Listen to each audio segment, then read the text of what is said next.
แก้วมณีแก้วประพานทับทิมมรกตไผ่ตีดำลงไปได้ก็ถึงจะได้เป็นเจ้าของของมีกานั่นพระพุทธเจ้าก็เลยเปรียบว่าในพระธรรมกันถ้าจะว่าวันนี้มันก็ยาวลำไปเนาะ37 ข้อนี่นะแต่ก็ฟังผ่านๆไปแล้วกันเปรียบเหมือนกับของมีกานั่นแหละยกตัวอย่างมีอย่างพ่องโพธิปักขิยธรรม37มีสติปัฏฐาน4สติปัฏฐานการตั้งสติกายเวทนาจิตธรรมเนี่ยมี4สัมมปทานความเพียรมี4ประการอิทธิบาทมีความเพียรความสำเร็จเหตุแห่งความสำเร็จ4ประการอินทรีย์5พละ5กำลังใจ5ประการโพชฌงค์7องค์แห่งการตรัสรู้7ประการมรรคมีองค์8คือทางสายกลาง8ข้อด้วยกันนี่ทำแต่ละหมวดแต่ละข้อนั่นเป็นธรรมะอันมีค่าเปรียบเหมือนรัตนะของอันมีค่ายิ่งกว่าเพชรนินจินดาศรัทธาญาติโยมท่านสาธุชนทั้งหลายถึงวันนี้เฮาตื่นเจ้ามาเฮาออกไปเสาะว่าหากินเพื่อเสาะหาอย่างหาเงินกะหาทองกะหาของมีค่ากะสิ่งเหล่านี้คือทรัพย์ภายนอกถามว่ามันสำคัญก่อถ้าเฮายังเป็นปุถุชนคนธรรมดาอยู่มันก็สำคัญต้องกินต้องใจแต่เฮาก็อย่าลืมว่าทรัพย์ภายในเนี่ยก็ต้องหาตัวเองก็คืออริยทรัพย์เฮาเคยหันข่าวก็คนรวยระดับโลกแต่ว่าฆ่าตัวตายดาราชื่อดังเป็นโรคซึมเศร้าอย่างนี้แสดงว่าเงินทองของมีค่าเพชรนินจินดาทั้งหลายเนี่ยมันซื้อความสุขตั้งใจบ่ได้เสมอไป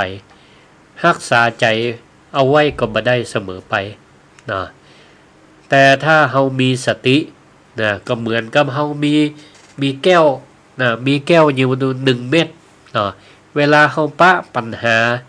เฮาก็บ่เป็นคนสติแตกเฮาก็มีความเพียรมีแก้วเม็ดที่2เฮาบ่ยอมอดตายเฮาก็ใจปัญญาก็คือมีแก้วมีรัตนะเม็ดสำคัญเฮาก็สามารถรู้เท่าทันโลกบ่เป็นคนที่โดนคนอื่นเปิ้นจุเปิ้นหลอก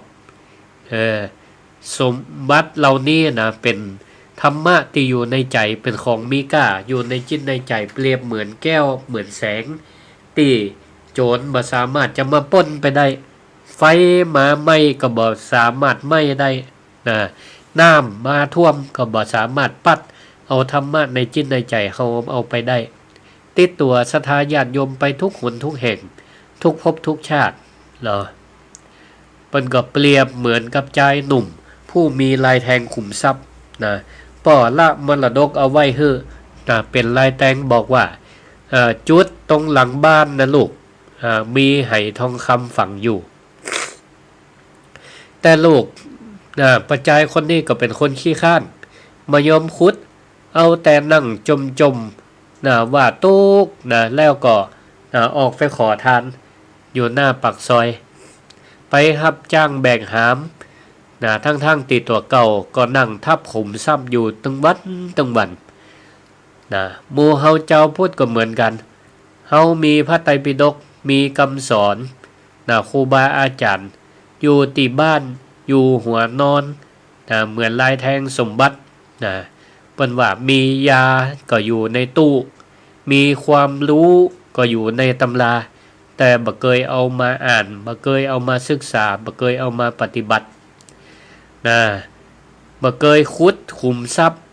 ที่เฮาทับอยู่ไว้แล้วเฮาก็มาจมว่าโอ้ชีวิตเฮานี่มันแย่ชีวิตนั้นแย่มีกันหนี้กับสินมีผัวกับผัวละเมียกับเมียละอย่างนี้เป็นต้น วิ่งไปหาหมอดูหมอเดาห้องวิ่งไปหาเจ้าป่อสำนักนั้นสำนักนี้ดังก็ไปหาเปิ่งเปิ่นดีบ่ดีก็โดนเปิ่นจุเปิ่นหลอกฮือเสียงสตุมสตังกล้าสะเดาะเคราะห์หยังพ่องก็เป็นที่น่าเสียดายแต่เฮาบ่ได้ใจคุมทรัพย์ตังปัญญาของตัวเก่ากับมองมาหันวันนี้เฮาก็ต้องกลับไปขุดขุมทรัพย์ตีอยู่กับตัวเฮาเนี่ยเอาออกมาใจสวดมนต์นั่งสมาธิแผ่เมตตาเรียกสติเรียกปัญญามาอยู่กับเนื้อกับตัวเนี่ยแหละชื่อว่าเฮาทั้งหลายกำลังเนี่ยขุดเอาทรัพย์เอาของมีค่าออกมาใจให้มันเป็นประโยชน์ได้เนาะอันนี้คือคุณสมบัติข้อที่7ของน้ำทะเลมีรัตนะหลายสิ่งหลายอย่างอยู่ในทะเลพระพุทธเจ้าก็เลยเปรียบว่าในพระธรรมวินัยของพระพุทธเจ้าก็มีรัตนะมีของมีค่าหลายอยู่ก็คือธรรมะแต่ละข้อนั่นแหละล้วนแต่เป็นของมีค่าทั้งนั้น เอาละต่อไปเป็นข้อสุดท้ายละข้อที่8ข้อที่8ข้อสุดท้ายนี้จอมอสูรปหารทะ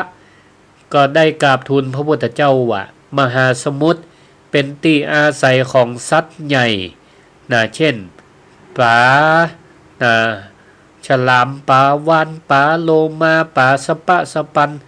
สัตว์ต่างๆนานาสัตว์ใหญ่ไปหาสัตว์น้อย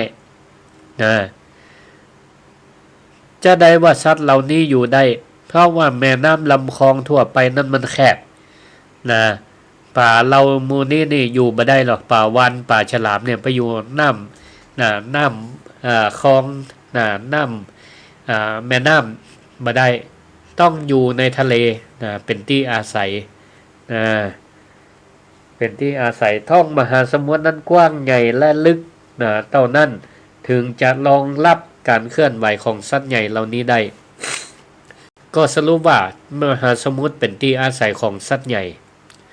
พระพุทธเจ้าเพิ่นก็เลยเปรียบเทียบว่าพระธรรมวินัยนี้ของเฮานั้นก็เป็นที่อยู่ของท่านผู้มีใจใหญ่เป็นที่อยู่ของท่านผู้มีใจใหญ่ก็หมายถึงเป็นที่อยู่ของพระอริยบุคคลทั้งหลายตั้งแต่พระโสดาบันพระสกทาคามีพระอนาคามีจนถึงพระอรหันต์อันนี้ก็แม่ครูอริพันธ์เพิ่นก็โทรมาถามตะว่าว่าติเปิ้นอู้ถึงพระโสดาบันนั้นเป็นจะใดก็คือเป็นจั่นของพระอริยบุคคลก่อนที่เปิ้นจะไต่ระดับไปจนถึงพระอรหันต์ก็เป็นพระโสดาบันพระสกทาคามีพระอนาคามีจนถึงพระอรหันต์ก็เหมือนกับเปรียบยศทหารเนาะก่อนจะเป็นพลเอกก็ไล่มาตั้งแต่พลตรีพันตรีพันโทพันเอกพลตรีพลโทพันเอกจะอันนั้นเนาะหรือถ้าเป็นครูสมัยก่อนC7 C8 C9 ไปจนนั้นไต่ระดับอันนี้ก็เหมือนกันพระอริยบุคคลนี่มีถึง4ระดับพระโสดาบันพระสกทาคามีพระอนาคามีพระอรหันต์นี่บุคคลเหล่านี้นี่เป็นบุคคลที่มีจิตใจสูงเพราะละกิเลสได้ต่ำลำดับพระโสดาบันนี่ก็เปลี่ยนยกระดับจิตจากพระปุถุชนจากบุคคลปุถุชนเฮาตั้นทั้งหลายเนี่ยยังมีกิเลสอยู่พระโสดาบันก็ละกิเลสได้ผ่องแต่ก็ยังมีอยู่เนี่ยเปิดลดละกิเลสไปกำน้อยไปจนถึงพระอรหันต์เป็นผู้สิ้นกิเลสแต่ว่าท่านทั้งหลายเหล่านี้เป็นผู้มีคุณธรรมสูงส่งเกินที่จะใช้ชีวิตแบบเจ้าโลกทั่วไปได้เพราะฉะนั้นเปิ้นก็เลยมาอาศัยล่มเงาต่างพระพุทธศาสนามาบวชมาปฏิบัติอยู่ในล่มเงาได้อย่างมีความสุขเพราะฉะนั้น เปิ้นก็เลยเปรียบเทียบว่าทะเลก็เป็นที่อยู่ของสัตว์ใหญ่ได้พระธรรมวินัยก็เป็นที่อยู่ของพระผู้เป็นอริยบุคคลผู้มีจิตใจเป็นใหญ่เปรียบเทียบอย่างนี้ทีนี้ศรัทธาญาติโยมทั้งหลายโบราณเปิ้นว่าคบคนพาลพาไปหาผิดคบบัณฑิตพาไปหาผลนี่เหรออันนี้เป็นมงคลมงคลชีวิตข้อที่1อาเสวนาจะพาลนังปันดิตานันจะเสวนาเนาะคบคนพาลพาไปหาผิดคบบัณฑิตพาไปหาผลนี่นะถ้าเฮาอยากเป็นป่าใหญ่ก็คือเป็นคนเก่งคนดีมีความสุขมีความเจริญเฮาก็ต้องเลือกน้ำที่เฮาจะไหว้ไปถ้าศรัทธาวันเฮาคุกอยู่แต่ในโรงบางห้องก็คุกแต่วงไพ่วงเหล้าวงไฮโล วงหมู่ตีเหล้าหน้าจาขวัญเหล้าจาขวัญคนอื่นดี ก็คือเฮากำลังว่ายอยู่ในน้ำในน้ำในกะละมังละกันเนาะมันก็จะอยู่กาดเท่าอันเฮาก็บ่ใหญ่เฮาก็บ่มีวันใหญ่ขึ้นได้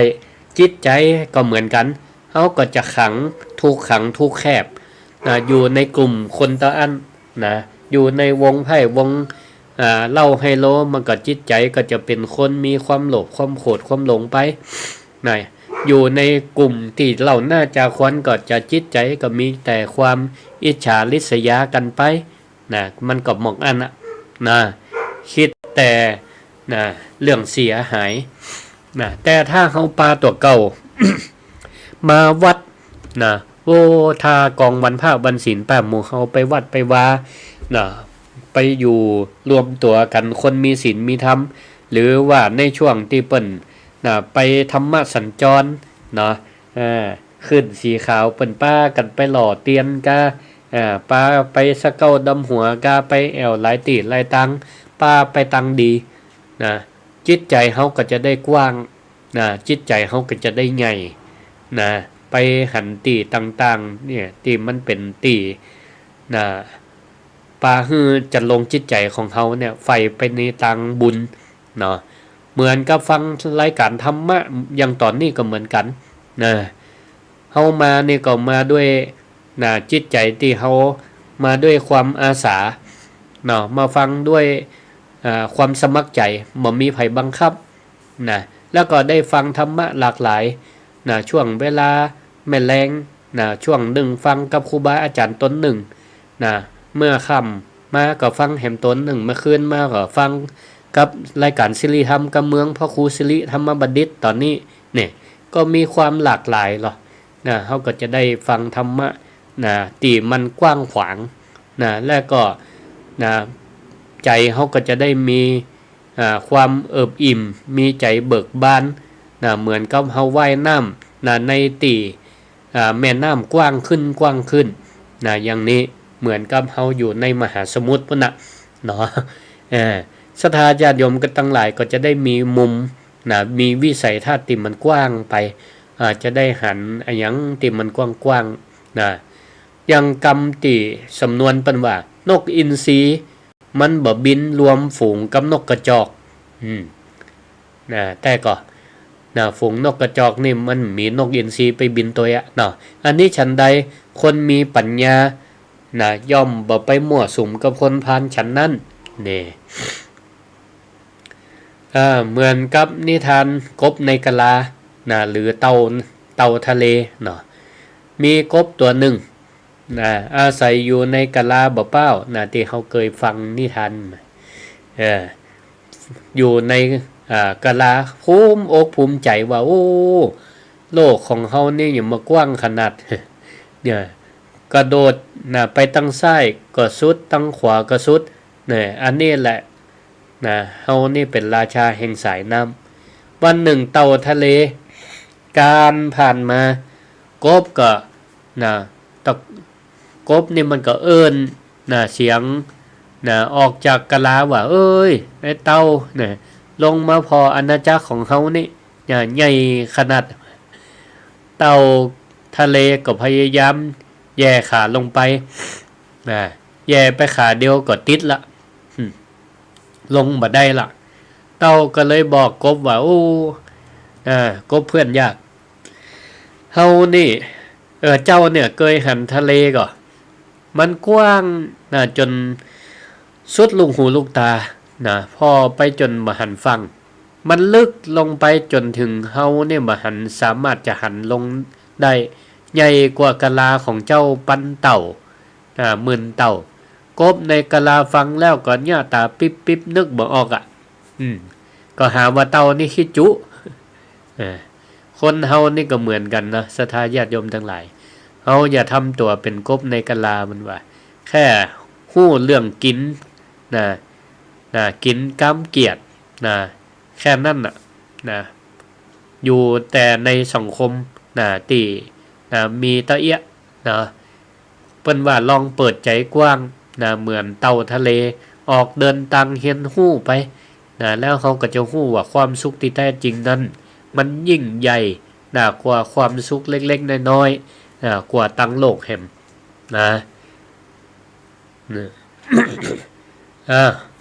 มีนิทานแห่มเรื่องนึงเพิ่นว่าตุ๊กตาเกือมีตุ๊กตาเกืออยู่ตัวหนึ่งเดินทางมาไกลจนมายุดอยู่ที่ริมฝั่งริมทะเลตุ๊กตาเกือนี่บ่เคยหันทะเลมาก่อนก็เลยเอิ้นถามทะเลว่าท่านเป็นไผทะเลก็เลยตอบเสียงดังสนั่นว่าเจ้าก็ลองลงมาสัมผัสข้าแหละแล้วเจ้าก็จะฮู้ว่าข้าเป็นไผตุ๊กตาเกียนี่ก็ก้อยก้าวแข่งลงไปหย่อนในน้ำทะเลพอหย่อนขาแตะน้ำขาก็ละลายหายไปเดินลงลึกลงไปแขนก็ละลายหายไปลงไปแหมตัวก็ละลายหายไปหัวก็ละลายหายไปก่อนที่มันจะละลายหายไปจนเสี่ยงมันก็เลยห้องอุทานด้วยความดีใจว่าโอ้ตีแต่เฮาก็คือตั้นก็คือเฮาเฮานั่นเป็นสิ่งเดียวกันก็คือเกี่ยวกับทะเลก็คืออันเดียวกันนั่นเองศรัทธาญาติโยมทั้งหลายเรื่องนี้สอนว่าจะใดตราบใดที่เฮายังยึดมั่นว่าเฮานั่นเป็นตัวเฮาของเฮาหลวงปู่พุทธทาสว่านี่คือตัวกูของกูเหมือนกับเฮายึดติดว่าเป็นแค่ตุ๊กตาเกลือยืนหนาวอยู่บนทะเลแต่ถ้าเมื่อใดเฮาก้าวละวางตัวตนปล่อยวางความยึดมั่นถือมั่นปล่อยใจมันละลายไปรวมกับธรรมชาติก็คือทะเลแล้วเนี่ยมันก็จะเป็นอันหนึ่งอันเดียวกันก็คือลดเค็มเป็นลดเค็มก็คือความหลุดพ้นอันนี้คือคุณลักษณะของทะเลข้อสุดท้ายก็คือทะเลมีรสเดียวก็คือรสเค็มความหลุดพ้นก็ครบ8ข้อด้วยกันแล้วครบ8ข้อด้วยกันละก็เนื้อหาได้อู้ไปจนจบประมวลเป็นบทกลอนได้ว่ามหาสมุทรสุดลึกซึ้งนักหนา8ประการตะการตาหน้าฉงนค่อยลาดลุ่มไม่ตกเหวไม่อับจนน้ำไม่ล้นท่วมฝั่งขังธานีไม่เก็บซากศพเน่าเอาไว้ได้รวมแม่น้ำสายใหญ่ไม่เลือกสีน้ำคงที่ไม่พล่องรสต้องมีเพียงรสเค็มเต็มที่มิเปลี่ยนแปลงมีรัตนะมากมายให้ค้นหาสัตว์น้อยใหญ่พึ่งพาอาศัยแสงเปรียบพระธรรมล้ำเลิศเกิดแสดงชุบใจแห้งให้ชุ่มเย็นเห็นนิพพานเอาล่ะศรัทธาญาติโยมทั้งหลายเนาะผ่านไปก็ครบคุณสมบัติของน้ำทะเล8ข้อด้วยกัน8ข้อด้วยกันเนาะก็เดี๋ยวก็จะเปิดสายเนาะให้ศรัทธาญาติโยมทั้งหลายได้โทรเข้ามาได้โทรเข้ามา แต่ก่อนจะเปิดสายก็ขอสรุปขอสรุปบทเรียนที่เราได้ฟังคุณสมบัติของน้ำทะเลหรือมหาสมุทรในวันนี้เพื่อเราสามารถเอาไปประยุกต์ใช้ในชีวิตไปในประจำวัน3ข้อสั้นๆว่า 1. อย่าล้นฝั่ง 2. อย่าขังศพ 3. จบที่รถเดียวนี่จำได้ก่อน 1. อย่าล้นฝั่ง 2. อย่าขังศพ 3. จบที่รถเดียวหมายความว่าอย่างไร 1. อย่าล้นฝั่งก็หมายความว่าศรัทธาญาติโยมทั้งหลายเวลาเฮาหันน้ำท่วมมันสร้างความเสียหายแค่ไหนเนาะหน้ามาหน้าฝนมาเนี่ยนะน้ำท่วมเนี่ยโอ้ปัดปลาเข้าของเสียหายชีวิตของคนเฮาก็เหมือนกันถ้าปล่อยให้กิเลสมันมาท่วมจิตท่วมใจมันมาล้นจิตล้นใจเนี่ยล้นวาจากับปลาคือเฮานั่นอูดาใจวาจาเนี่ยเสียดแทงตำร้ายคนอื่นด่าคนอื่นท่วมตั้งกายปล่อยให้กายวาจาใจมาท่วมด้วยความโลภโกรธหลงเนี่ยก็เนี่ยคือเฮานั่นทำผิดกฎหมายผิดลูกผิดเมียไปโกดไปโกงเปิ้นได้ไปปล้นไปจี้เปิ้นได้เพราะฉะนั้นเฮาก็ต้องสร้างเขื่อนไว้ในใจก็คือศีลต้องมีฝั่งเอาไว้ก็คือศีลถ้าเฮาฮู้จักยับยั้งชั่งใจว่าอันนี้ควรทำอันนี้บ่ควรทำอันนี้ผิดศีลผิดธรรมเด้ออันนี้บ่ได้เด้อมันจะปาให้เปิ้นคนอื่นนั่นเสียอกเสียใจคุณข้องหม่องใจโคตรใจเฮาก็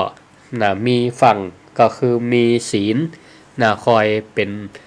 เครื่องป้องกันเอาไว้เมื่อมันล้นเมื่อมันไปท่วมคนอื่นได้ข้อที่ 2อย่าขังศพอย่าขังศพก็หมายความว่าบ้านเฮาเฮาต้องกวาดบ้านทุกวันถังขยะมันเต็มก็ต้องฮู้จักเทเอาไปขว้างใจเฮาก็เหมือนกันศรัทธาญาติโยมทั้งหลายจะไปเก็บขยะไว้ในใจไผด่ามาเนี่ยจะไปเอาเก็บมาขัง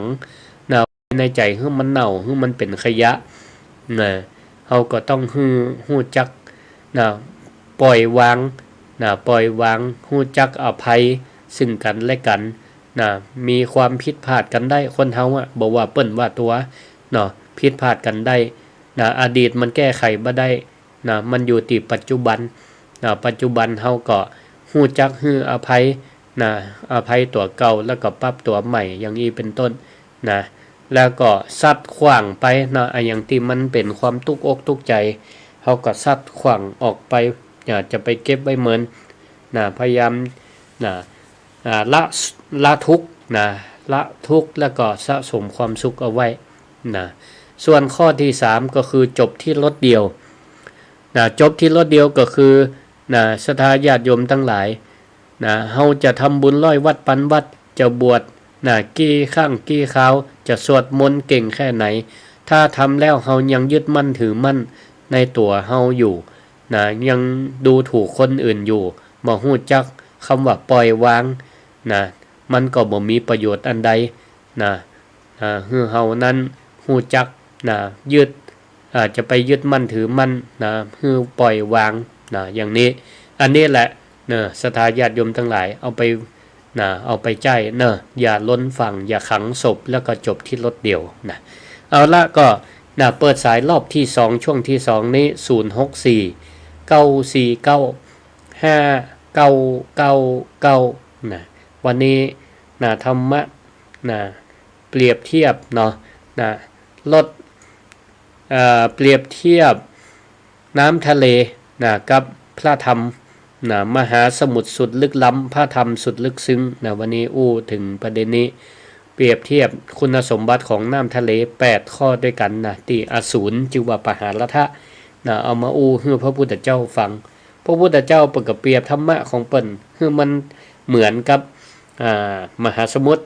นะแต่ว่ามันก็มีข้อแตกต่างนะความเหมือนที่แตกต่างเนาะอ้าวไฟบ่รับมานอนเตื้อก็โทรเข้ามาได้เนาะ0649495999นะเดี๋ยวก็ถ้าถึงเวลาก็จะได้ต่างคนแยกย้ายนะพ่องก็จะไปรับไปนอน บางพ่องก็จะรอฟังซอนะติดแต่นี่บ่เจรอฟังธรรมะพ่อครูสิรินะ เพิ่นว่ารอจบ4 ทุ่มจะได้ฟังซอต่อว่าเล่นบ่ได้เนาะอันที่จริงเปิ่นก็ฟังได้ตึงธรรมะตึงซอไปด้วยกันเนาะ0649495999นะพ่องก็ว่าโอ้บ่ได้ยินเสียงเมินละนะวันนี้ได้มาโอก็2 ชั่วโมงเนาะเจริญปอนเช้าไหว้สาเจ้ายังมารับไปเด้อแม่ทองสุกเนาะเจ้าบ่รับแต่เนาะเนี่ยรับเตียชัดเจนดีฟังขึ้นหยังขึ้นนี่ก็ไล่กันไล่ 6.5 เนาะวัดบรรพตเนาะชัดเจนดีเนาะแม่ทะเจ้าแม่ทะชัดเจนดีสาธุฟังอยู่ตลอดบ่ได้ยินเสียงเหมือนเหมือนไหนมาอู้กันเตี้ยเนอะเดี๋ยวละสาธุขอบคุณนะแม่ทองสุกไหว้สาเจ้าอยู่ดีมีสุขเจริญปอไหว้สาเจ้าแม่บัวลอยเจ้าแม่บัวลอยตั้งใดก็บ้านสุกก็ตำบลตะก้ออำเภอแม่สวยเจ้าเชียงไฮ้เนาะเจ้าเชียงไฮ้โอ้ติดก่อนก็ไปบ้านโป่งวัดบ้านโป่งใกล้กันก็ไก่อยู่เจ้าแต่อำเภอเดียวกันอำเภอเดียวกันเนาะสาธุฟังขึ้นเจ้าญาติไปอยู่เจ้าคือดารุณีเจ้าดารุณีสาธุเจ้าฟังตลอดคืนตลอดฟังอนุโมทนาสาธุขอบคุณนะเจริญพ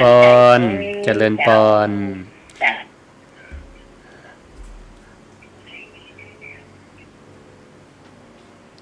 เจริญพรกาไว้สาเจ้าสังฆคูแม่ยังก็แม่เจนจีลาบันตีนอำเภอดอกคำใต้จังหวัดพะเยา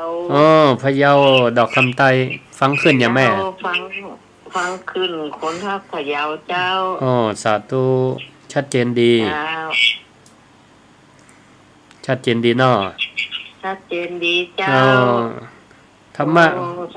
จะได้พ้องเข้าใจดีเจ้าสาธุเดี๋ยวละอนุโมทนาขอบคุณนะอยู่ดีมีสุขสาธุสาธุไว้สาเจ้าเจริญพรนมัสการเจ้าแม่อำเภอเงาเจ้าอำเภอเงาเนาะฟังขึ้นยังแม่ขึ้น94เจ้า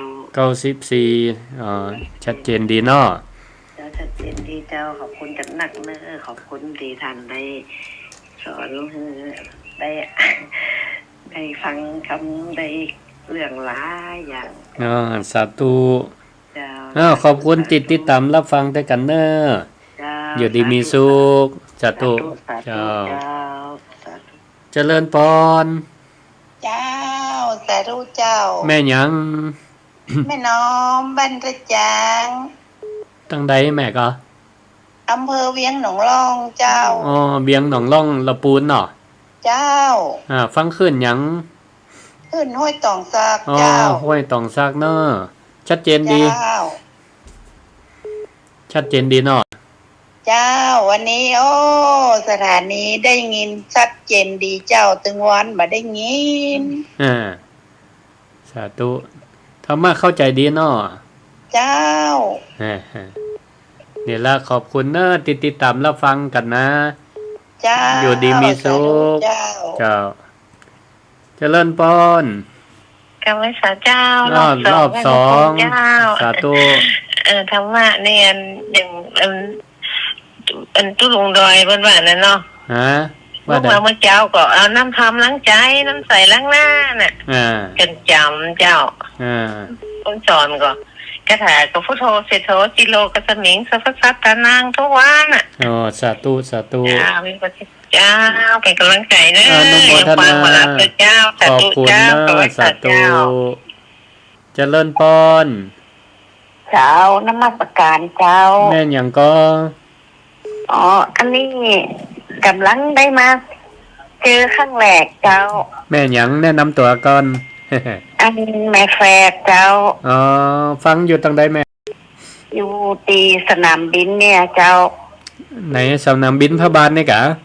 เจ้า อ๋อลำปางเขานี่เนาะฟังขึ้นวัดบรรพตนี่นะ106.5 เจ้า ชัดเจนดี ต่อเจ้าต่อเห็นสักชั่วโมงมาได้ โอ้ กับเจ้า ไหวละ ตาจะปิดละ ก็ไหวได้ เอ แหละ อตาจะปิดละ เดี๋ยวจะก่ายกันเฮียกะ ไว้วันพุธหน้าเนอะเออ อ๋อเจ้าพอดีไปโรงเรียนผู้สูงอายุเทศบาลทุกครั้งเป็นกะ เอาทุกเจ้าไปอู้เรียนธรรมะอย่างเนี้ย อ๋อเทศบาลไหนนครกะ ทีล้างเจ้า ก็เขล้างอ้ออยู่ห้องหยังก็พระอาจารย์ก็สอนอยู่ลูก อันปีนี้ขึ้นปีสองเจ้า กับปี2กับพระอาจารย์ก็สอนว่าวันซื้อเนี่ย ติดแล้วก็สอนแล้ว อ๋อปีสองนี่จะไปวันพุธเจ้า ก็น่ากะพ่อครูสิริธรรมบัณฑิตอ่ะ ได้เฮียนด้วยก่อเฮ้ มาได้เฮียนเนี่ยเจ้า จ้ะ วันนี้เจ้า มาใจวัน ไป วันพุธก่อนพุธรู้ เอาเจ้า เออ พุธก่อนเจ้า ธรรมะในชีวิตประจำวันอ่ะได้เฮียน เจ้า ล่ะอืม เจ้า เออ ได้เฮียนเลยว่า มันก็เลย เออ ตอนนี้ปวดเขี้ยวเจ็บเขี้ยวตัวนอนแบบนั้นพอ อ่ ดี า หมุนวิทยุเลยมาเจอ อ๋อเลยมาฟังปะกันเนาะดีดีสาธุเนอะขอบคุณเนอะดีมีสุขหายบ่อยๆเจริญปอน ครับอาจารย์พระอาจารย์วันดีครับ ครับอันไปก็ ลำพูนทุ่งช้างไว้เนอะ อ๋อตุ่งหัวจ้างเนาะฟัง ครับ ขึ้น ผ หยั ม ง โอ้เท่าขึ้นจากรุ่นนี้ครับผม อ๋อสาธุขึ้นได้ล โอ้ ง ธรรมะง่ายแล้วก็ลึกซึ้งเนอะพระอาจารย์ อ๋อดีละ ง่ายแล้วลึกซึ้ง ง่าย เข้าใจโอ้ เข้าใจดีเนาะ โอ้สุดยอดละง่ายกันเลย ทีนี้พระอาจารย์ครับขออนุโมทนาสา ค ธุ รั ครับ บผม สาธุยินดีเนอะปาเนอะ สาธุครับผมสาธุครับผม เจริญปอน ไว้สาครับรอบสองครับนอเสียงเทียนสว่างกาเสียงทั้งจังใจมาคำเกิดมาเกิดครั้งหน้ามาอีกเลยครับ ปานนันเชิดกะ ครับ อ๋อ พังนำพังทำหัวใจไก่ครับเบอร์มีการเบียร์ครับนอ สา ทั้ง ธุ เราค สาน ธุ นี้คมโอ้ครับ พัฒนาตัวเองด้วยสาธุเนอะ กำลังใจเราเนอ อยู่ดีมีสุขสาธุ เล่นยับลูกใส่กระป๋องเราต่อไปครับ สาธุเจริญปอน เจ้านิมัสการเจ้า แม่อ้อย เจ้า ล่ะ เจ้าร อบสอง เจ้าร อบสอง เจ้า สาธุ ฟังอยู่นี่ อ๋อแต่งขนมแล้วพอดี เปิดวิทยุฟังเจ้ามา แต่งขนมแล้วพอดีเนาะ มันลูกที่พันเนี่ย อืม ลูกที่พันเลยฟังมันตลอดนี่อ่ะ สาธุสาธุขอบคุณหลายเนอะ เจ้า อยู่ดีมีสุข เจ้า เจริญปอน เทศกาลวันแก่เจ้า แม่บันเย็นเนาะ เจ้าจำได้ก็เจ้า จำได้อยู่สีหมวดเก้าเนาะ เจ้าอัน ฮะ ที่ท่านจะไปสอนที่โรงเรียนผู้สูงอายุมันพูดเนาะ แม่นแล้ว แค่วันนี้ท่านนี่ยังไปเหรอวันนี้แม่ก็พอหาเนี่ย ก็หมดแล้วเพิ่นอันกับแม่สอน แม่เฮียนปีหยัง อ๋อไอ้แม่ยันปีนึงนะเนาะ ปีหนึ่งกับวันนั้นสอนนั่นเหรอครั้งสุดท้ายแล้วเปลี่ยนครูบาอาจารย์ท่านอื่นพ้องน่ะ บอกว่าจะมาอย่างไรนะท่าน หมูหัวพอคิวถ้ามันมีคิวก็ไปครับว่า มีตารางก็ไปเนาะ อ๋อหมดเวลาแล้วแหละ เปลี่ยนหืม เจ้าแม่มีมาโดนในท้องจะมารอบแรกตะกี้ผมจะมองก่อนกับผมได้มาโดนเดียวกันที่ไปนี่มาโดน จกดี เจ้าจำเสียงได้เลยนะ อ่า จะว่า สาธุ จะฝากเจ้าไว้แต่เจ้า เจริญพรอยู่ดีมีสุขศรัทธาญาติโยมเฮาก็ได้ฟังธรรมะมาแล้วเนาะหมดเวลาหมดหลวดเลยมาละเดี๋ยวสท้าจะรอฟังซ้อนแล้วเนาะเอาละขอบคุณทุกสายที่โทรมาขอบคุณทุกท่านที่ติดตามรับฟังที่บ่ได้โทรมาถ้าฟังทั้งบ้านก็ดีก็ขอให้ศรัทธาอยู่ดีมีสุขมั่งมีสีสุขอายุมันขวัญยืนเหมือนกันทุกท่านทุกคนอายุวันโนสุขังปะลัง